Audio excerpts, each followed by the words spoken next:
আমাদের এই যে সীমান্ত আছে বুঝছেন, এই সীমান্তে দুজন বাংলাদেশিকে নির্যাতন করেছিল এই যে ভারত। এজন্য আমরা আজকে এই সভা থেকে সীমান্ত হত্যার প্রতিবাদ জানাচ্ছি এবং সরকারের যে স্বরাষ্ট্র পররাষ্ট্র মন্ত্রণালয় রয়েছে আমরা তাদেরকে বলবো একটি অ্যাক্টিভ হন। আপনারা এসএসএফ যেটা আছে সেগুলো যমুনা বিভিন্ন জায়গায় উঠে অ্যাটলিস্ট সীমান্তে নিয়োগ করেন, কারণ বাংলাদেশের 18 কোটি মানুষেরই এখন এসএসএফ প্রয়োজন। এজন্য আমরা এই প্রোগ্রাম থেকে সীমান্ত হত্যায় যারা অতীত শহীদ হয়েছেন, যারা হেনস্থার শিকার হচ্ছেন, আমরা এই প্রোগ্রাম থেকে তীব্র নিন্দা জানাচ্ছি ভারত সরকারের প্রতি এবং আন্তর্জাতিক সম্প্রদায়ের কাছে আহ্বান যে আন্তর্জাতিক যে সীমারেখাগুলো রয়েছে, ভারতের মতন একটি খুনি বর্বর বাহিনী জন্ম দিয়েছে বিএসএফ, দ্রুত তাদেরকে বিচারের কাঠগড়ায় দাঁড় করিয়ে দৃষ্টান্তমূলক শাস্তির মাধ্যমে নতুন বিশ্ব, যে শান্তির বিশ্বের কথা বলি, সেই বিশ্ব আমরা প্রতিষ্ঠা করতে পারবো বলে আশা করি। না হয় যেই শান্তিমূলক যে কথাগুলো আমরা বলি এগুলো হলো ফুলজড়ি কথার মধ্যেই থেকে যাবে।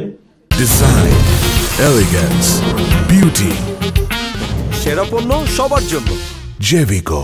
আমরা শুরু থেকেই জাতীয় নাগরিক পার্টি গঠনের প্রক্রিয়াতেই চিন্তা করেছিলাম যে যারা প্রাইভেট সেক্টরে রয়েছে এবং পাবলিক সেক্টরে রয়েছে তাদের স্বার্থ সংশ্লিষ্ট নিয়ে বাংলাদেশে কোনো ওই ধরনের অর্গানাইজেশন কাজ করছে না। আমরা প্রথমে একটি মোটো সিলেক্ট করেছিলাম যে আমাদের যেই আন্দোলনটা হয়েছিল জুলাইতে, সে আন্দোলনে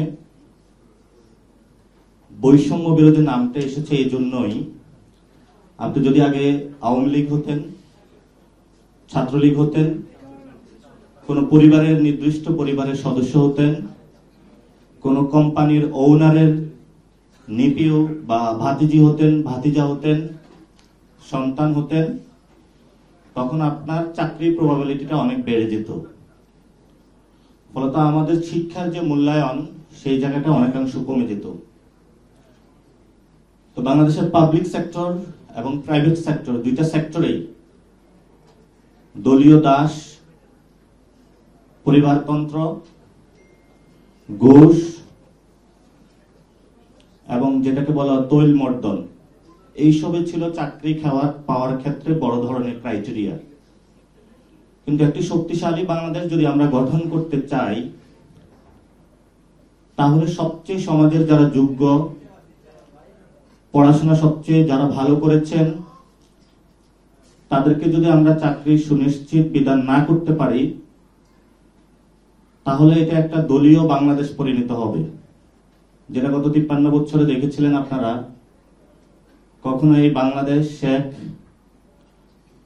কখনো হলো জিয়া, কখনো হলো এরশাদ ফ্যামিলি, বিভিন্ন ফ্যামিলি পরিচালিত করেছিল। ফলে বাংলাদেশের যে স্বকীয় সত্তা, সেই স্বকীয় সত্তার জায়গায় কখনো বাংলাদেশ হয়ে উঠতে পারে নাই। আমিও যখন প্রাইভেট সেক্টরে জব করেছিলাম, আমাদের বড় একটি চাওয়ার জায়গা ছিল আমাদের চাকরি যেটা আমরা করছি, চাকরি কালকে থাকবে নাকি থাকবে না, এই চিন্তা নিয়ে প্রতিদিন রাতে ঘুমাতে যেতে হতো। কারণ চাকরির যে ফরম্যাটটা, এটা বাংলাদেশে ইনস্টিটিউশনালাইজড না। ফলত বসের ইচ্ছা মতোই পরবর্তী দিন আমার চাকরি থাকবে নাকি থাকবে না সেটা নির্ভর করত। অর্থাৎ আমি দিনে কতটুকু কাজ করি, সপ্তাহে আমি বসকে কতটুকু রিপোর্ট দিলাম, আমার কাজের মেরিট কতটুকু, সেটা কখনো বস গণ্য করতো না। তো যখন এই অনিশ্চয়তার মধ্য দিয়ে একটা মানুষ চাকরি করে, তখন তার প্রোডাক্টিভিটিটা কমে যায়। নট অনলি দ্যাট, আমাদের প্রফেশনাল যারা প্রাইভেট সেক্টরে রয়েছেন, অ্যাকাউন্টেন্ট বলি, ফাইন্যান্সিয়াল সেক্টরে যারা রয়েছেন, আইটি সেক্টরে যারা রয়েছেন, যে কোনো সেক্টরের কথাই বলি, তাদের স্বার্থ সংশ্লিষ্টতার জন্য যদি কেউ তাকে চাকরি থেকে বের করে দেয়, তার যে প্রভিডেন্ট ফান্ড থাকে সেগুলোতে সে কিভাবে আদায়,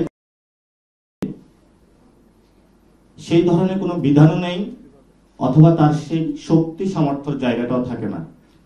কারণ বাংলাদেশে যারা ব্যবসা করে, অধিকাংশ ব্যবসায়িক গোষ্ঠী হলো মাফিয়া গোষ্ঠীতে পরিণত হয়েছে। ফলত আমাদের ইলেকশন কমিশন যে ধরনের জঙ্গলি কায়দায় চলে, তারাও নিজেদের মর্জি মাফিক ইচ্ছা মতন হলো কর্মীদের উপরে, এটা হোয়াইট কালার বলি, ব্লু কালার বলি, একজন মালি বলি, কর্মচারী বলি, সিও বলি, লিড বলি, কোলিড বলি, সবার ক্ষেত্রে সে একই রুল হলো বাস্তবায়ন করে। এবং একজন ব্যাংকার যারা বাংলাদেশে চাকরি করছে স্যালারি ভালো পায়, কিন্তু যখন সে ফ্যামিলিতে যায়, সন্তান যখন তার কাছে দৌড়ে এসে সন্ধ্যার পরে বলে, বাবা কেমন আছো, এত টায়ার্ড থাকে, এত ক্লান্ত থাকে, তার সন্তানকে সময় দেওয়ার মতন তার সময় থাকে না। ফলত আমাদের প্রাথমিক সমাজের যে গাঠনিক প্রক্রিয়া, ফ্যামিলি ইনফ্রাস্ট্রাকচার নষ্ট হয়ে যাচ্ছে, সোসাইটিতে বন্ধু বান্ধবকে সময় দেওয়া হচ্ছে না, সেই ক্যাম্পাস জীবনের বন্ধুদেরকে 5 বছর পরে একবার দেখা হয়, বন্ধু অনেক ব্যস্ত কর্মজীবনে প্রবেশ করেছি, ভালো কোনো স্যালারি নাই।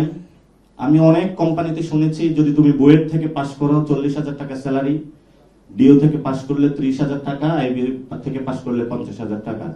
এই ধরনের হলো তারা গরুর মার্কেটের মতন রেট করে দিয়েছে। এবং শুধু এটাই নয়, সবচেয়ে আমরা বড় কমপ্লেক্সিটিতে যেটা আছি সেটা হলো আমাদের কর্মঘণ্টা এবং কর্ম পরিবেশের জায়গাটা। আমাদের যারা ফিমেল ওয়ার্কার রয়েছে, নারীদের কর্ম পরিবেশ যেটা এখনো প্রাইভেট সেক্টরে নিশ্চিত করা যায়নি, পাবলিক সেক্টরে নিশ্চিত করা যায়নি। পাবলিক সেক্টরে তো আমরা অনেক দেখেছিলাম, ডিসি যারা ছিল তারা আমাদের বোনদেরকে হলো তার খাসরুমে নিয়ে যেত, পরে আবার সেগুলোর ভিডিও আমরা দেখতাম। প্রাইভেট সেক্টরে হলো বসের মর্জি মাফিকের উপরে হলো যারা আমাদের বোনরা রয়েছে তাদের প্রমোশন অনেক সময় তারা ডিপেন্ড করিয়ে রাখে, যেটা বাংলাদেশের জন্য একটা লজ্জার। এবং নারীরা যে তাদের মাতৃত্বকালীন যে ছুটি নেয়, সেই ছুটির ক্ষেত্রে একটি প্রতিবন্ধকতা থাকে, অর্থাৎ চাকরিতে নেওয়ার সময় তাকে একটি বাইন্ডিংস দিয়ে যায়, যেহেতু মেয়ে মানুষ, সে তো কয়েকদিন পরে বাচ্চা হবে, ছুটিতে যাবে, তাকে এখন যদি নেই তাহলে আমার ওয়ার্ক অ্যাক্টিভিটিস কমে যাবে। কিন্তু আমাদের যে এক্সপিরিয়েন্স প্রাইভেট সেক্টরে দেখিয়েছি, আমাদের যারা বোনরা রয়েছেন তাদের ফোকাস এরিয়া অনেক বেশি, অর্থাৎ কাজের ডেলিভারি আমাদের চেয়ে আমরা অনেক বেশি দেখেছি তাদেরকে। এবং তাদের ক্ষেত্রে আমরা যেটা দেখেছি, তারা হলো কোনো অফিসে চুরি করে না, কোনো বাটপারি করে না, মিথ্যা কথা বলে না, কোনো ঘুষ খায় না, একদম ডেডিকেটেড ওয়াইতে কাজ করে। তো যখন একটা মানুষ এত অনেস্টি দিয়ে কাজ করে, কিন্তু যখন ট্রিটমেন্টের বেলায় আসে, সেখানে একটা মেল ডমিনেটেড সোসাইটির মতন আচরণ করা হয়, তখনই আমাদের প্রাইভেট পাবলিক সেক্টর সব জায়গায় নারীদের কর্ম পরিবেশটা অনেক ক্ষেত্রে হলো নিম্নমুখী হয়ে যায়। এবং আমরা যদি ইনশাআল্লাহ সরকার গঠন করি যে কোনো সময়, অথবা যে কোনো সরকারের আমরা পার্ট হই, আমরা পুরো বাংলাদেশের প্রাইভেট সেক্টরে ইনশাআল্লাহ শুক্রবারে ছুটি ঘোষণা করব, যেমন শনিবারও ইনশাআল্লাহ ছুটি ঘোষণা করব ইনশাআল্লাহ। এটা আমাদের একটা কমিটমেন্ট। আমি আগেও বলেছি, অনেক প্রাইভেট সেক্টরে যারা ওনার রয়েছেন, আমি নিজেও কাজ করেছিলাম, সেখানে দেখেছি আমার শুক্রবারও ফ্যামিলি লাইফ ছিল না, শনিবারও ছিল না। শুক্রবারে সকাল থেকে ঘুম থেকে ওঠার পরে নামাজের পরে একটু জামা কাপড় ধোয়া, এর মধ্যে শুক্রবার চলে যায়, সকালবেলায় আবার অফিস। একজন মানসিক যখন বিকাশ না হয়, তখন সে কাজের ডেলিভারিটা ক্রিয়েটিভ ওয়ার্কে দিতে পারে না। এবং গার্মেন্টস সেক্টরে যারা কাজ করছেন তাদের ন্যায্য মজুরি নাই। আমার একজন গার্মেন্টস কর্মীর সাথে কথা হয়েছিল, ওনার একটা ছোট বাচ্চা আছে, তো সারা রাত বাচ্চা কয়েকবারে রাতে তাকে দুধ পান করাতে হয়, তো সারা রাতে মায়ের জেগে থাকতে হয়। তো সকালে বললাম তাহলে আপনি কিভাবে গার্মেন্টসে গিয়ে ওই সেলাই মেশিনটা আপনি ঘুরান? বললো যে সারা রাত আমি বাচ্চাকে সময় দেওয়ার পরে সকালবেলা গিয়ে আমি তেঁতুল অথবা টক জাতীয় খাবার নিয়ে যাই, টক খাইলে একটু ঘুম কম আসে। এই ধরনের অমানসিক পরিশ্রমের মধ্য দিয়ে কিন্তু আমাদের অর্থনীতির যে চাকাটা সেটা ঘুরছে। এখানে যে সাংবাদিক ভাইরা রয়েছেন, বসের অ্যাসাইনমেন্ট অনুযায়ী সাংবাদিকতার কাজ করতে হয়। অর্থাৎ উনি যদি কোথাও দেখে কেউ লোক একটা চুরি করতেছে, যে লোকটা চুরি করতেছে এটা যদি কোনো সরকার দলীয় হয়, বা ওই যেই কোম্পানিতে উনি জব করে তার যদি কোনো খাস লোক হয়, দেখেও না দেখার ভান করে এই সম্পর্কে কোনো রিপোর্ট করা যাবে না। অর্থাৎ যিনি সাংবাদিকতা করেন, ওনার সেই সাংবাদিকতার জায়গাটাও ওনাকে বিসর্জন দিতে হচ্ছে। আর মজুরির কথা তো বললামই, যে যারা সাংবাদিকতা করে বাংলাদেশে তাদের তো হলো মানে প্রতিনিয়ত চলাফেরার যে পকেটের টাকা, ওই পকেটের টাকাই উঠে না। এই ধরনের পরিস্থিতির মধ্যে দিয়ে যাচ্ছে। এটা হলো আমাদের প্রত্যেকটা সেক্টরের একই অবস্থা। সেজন্য আমরা উদ্যোগটা নিয়েছি প্রফেশনাল সেক্টরে সেফটি এবং লিগ্যাল যে এনভায়রনমেন্ট, এটা নিশ্চিত করার জন্য, কাজের পরিবেশ নিশ্চিত করার জন্য। আমাদের ইনফর্মাল যে সেক্টরগুলো রয়েছে সেগুলোতে আইএলও কাজ করছে, কিন্তু যারা মিডল ক্লাস সোসাইটিতে রয়েছে, যারা ব্যাংকে জব করছেন, অর্থাৎ মিড রেঞ্জে 50 to 60,000 যারা স্যালারি পাচ্ছেন, তাদের হলো বুক ভরা হলো হতাশা। তারা নিজেদের অভিব্যক্তিটা না কারো কাছে প্রকাশ করতে পারেন। একটা বিশ্ববিদ্যালয় থেকে পড়াশোনা করছেন, শেষ করে যখন 50,000 টাকা চাকরি করেন, বোন টাকা চায়, ভাই টাকা চায়, মা টাকা চায়, সবাই তো বুক ভরা আশা নিয়ে থাকে যে ছেলে পড়াশোনা করেছে। এদিকে অফিসে গেলে বসের বকা, বাসায় গেলে হলো যে আমাকে সময় দাও না কেন, সেদিকে বকা। জীবন একটা অতিষ্ঠ জীবনের মধ্য দিয়ে, এবং এভাবে করতে করতে অনেকে হলো অল্প বয়সে মারা যায়। আমরা যদি এই পরিবেশগুলো নিশ্চিত করতে না পারি, সবাই যদি আমরা ঐক্যবদ্ধ হই, যারা হোয়াইট কালার আছে, ব্লু কালার আছে, শ্রমিকরা আন্দোলন করে, কিন্তু যারা মিডল রেঞ্জ তারা কোনো আন্দোলন করতে পারে না। কারণ সমাজে তারা ভদ্রজন সেজে থাকে, কিন্তু পকেটে তাদের টাকা নেই। ব্যাংক থেকে লোন নিতে হয়। ঢাকাতে ছোট একটা ফ্যামিলি থাকে, এবং সেই ফ্যামিলিতে দেখা যাচ্ছে আমরা যখন বিদেশে দেখি ছোট ছোট ফ্ল্যাট থাকে, অর্থাৎ তার রেঞ্জের যে টাকা 60,000 টাকা যদি স্যালারি হয়, সেই রেঞ্জ অনুযায়ী হলো 2 রুমের। ঢাকাতে তো কোনো বসবাসের জায়গায় নেই, সিঙ্গেল ফ্ল্যাট নেই, ফলত বড় একটা বাসা নিতে হয়। বাসা ভাড়া দিয়ে, খাবার খরচ দিয়ে, বাড়িতে যে মা বাবা বৃদ্ধ আছে তাদের কাছে টাকা পাঠাতে পারে না। এই ধরনের অসহ্য কষ্টকর একটি যন্ত্রণা জীবন যারা প্রাইভেট সেক্টরে জব করে, আবার দুর্নীতিও করে না, সব থাকার চেষ্টা করে, তাদের জীবন চলে। তা আমাদের এই দুঃখ কষ্ট লাঘব করার জন্য, এগুলো থেকে উত্তরণের জন্য আমাদের এই প্রফেশনাল অ্যালায়েন্স, এবং আপনাদের প্রতি অনেক, সমাজের প্রতি আপনাদের অনেক দায়িত্ববোধ রয়েছে।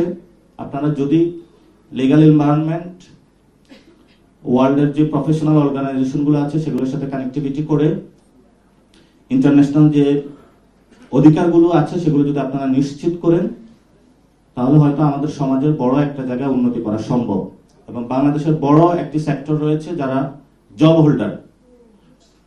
সো অনেকে জব হোল্ডারদের দেখলে মনে করে সেও চুপ করে চলাফেরা করে, দুনিয়াটা না দেখে না দেখার ভান করে,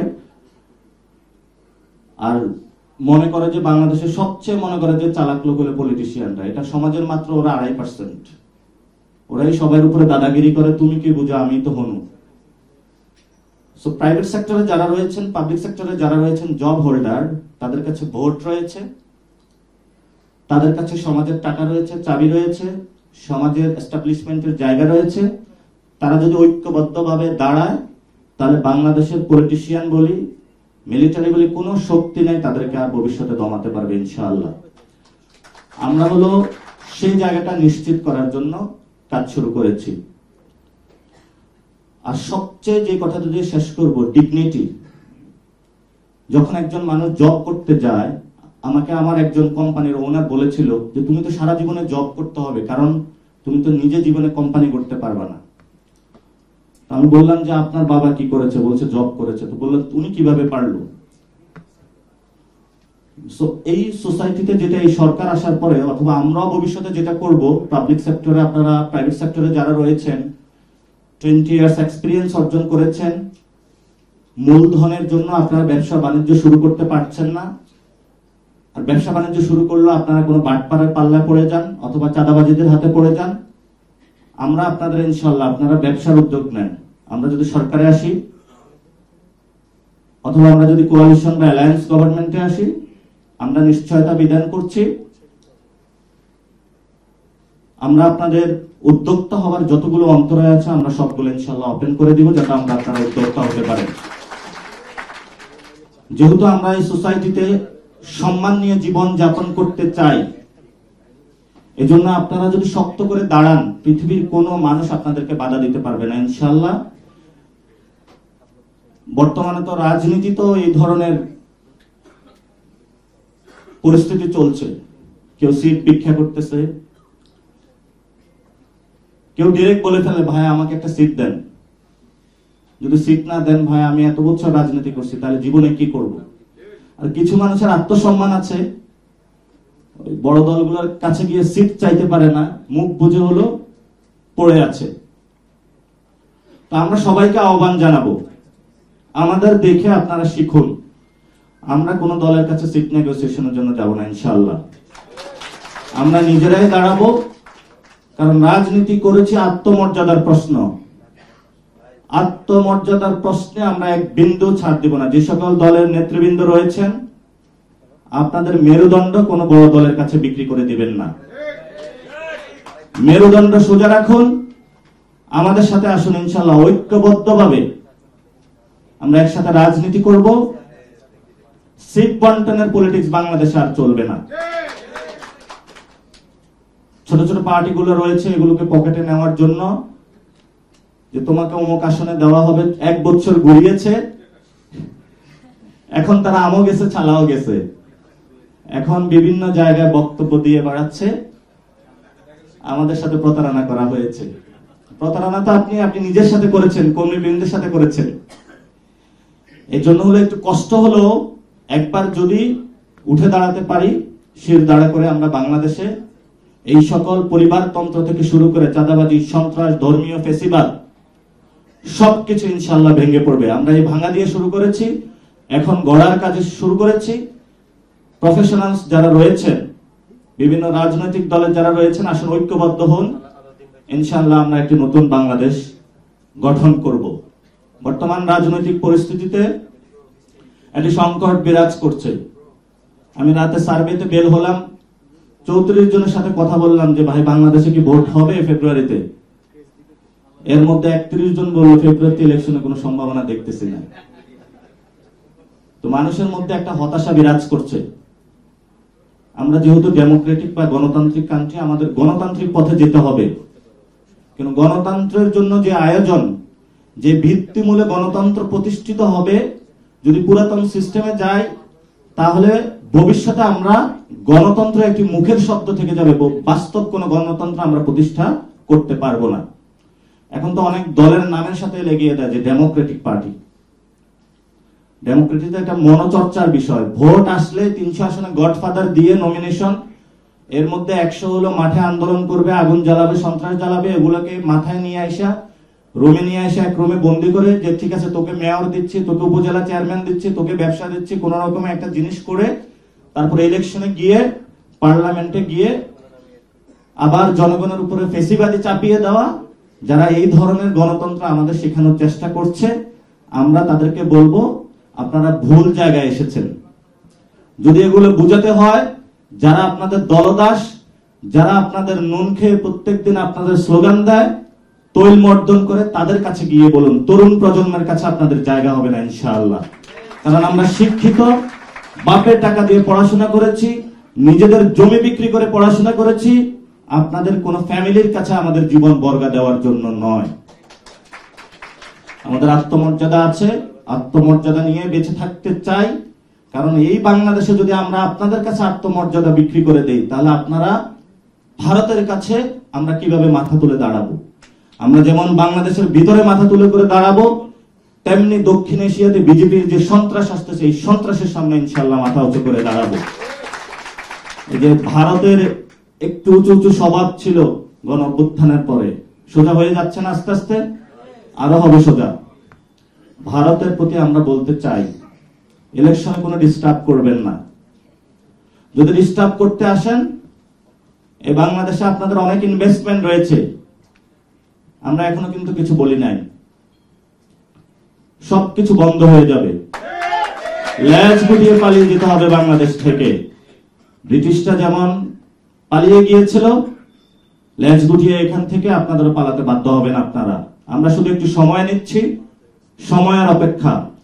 তবে তাদেরকে পালাতে বাধ্য করতে হলে যেই মানুষগুলো নেতৃত্ব দিবেন, সেটা হলো আপনারা। কারণ আপনারা যদি প্রত্যেক সেক্টরে, আমাদের প্রত্যেকটা সেক্টর বাংলাদেশের হাতে আমরা তুলে নিতে পারি, এটার মাধ্যমেই ভারতকে আমরা বাংলাদেশ থেকে বিদায় করতে সক্ষম হবো ইনশাআল্লাহ। ধন্যবাদ, সকলে ভালো থাকবেন। ঐক্যবদ্ধভাবে আমরা কাজ করব, নতুন বাংলাদেশ গঠন করব। সাংবাদিক ভাইয়েরাও ভালো থাকবেন। আপনাদের স্যালারি ইনশাল্লাহ আমরা সরকার হয়ে গেলে দ্বিগুণ করে দেওয়ার চেষ্টা করবো ইনশাল্লাহ।